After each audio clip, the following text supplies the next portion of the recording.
خبر شامل کرتے ہیں۔ World news. HD پاکستان محمد سلیم کھوکھر کی اس رپورٹ کے مطابق پاک پتن میں با اثر افراد کی راستہ روک کر عورتوں اور بچوں سے مار پٹائی۔ تھانہ صدر کے گاؤں بھینی جاسین کی میں با اثر لوگوں نے غریبوں کا راستہ بند کر دیا۔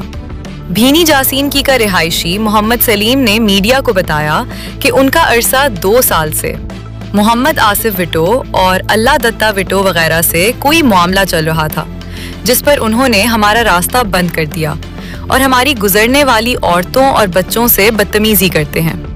محمد سلیم نے مزید یہ بھی بتایا کہ جس راستہ پر ہم جاتے ہیں وہ سرکاری اور شارع عام سڑک ہے۔ با اثر ہونے کی وجہ سے ہمیں وہ اس سڑک سے گزرنے نہیں دیتے۔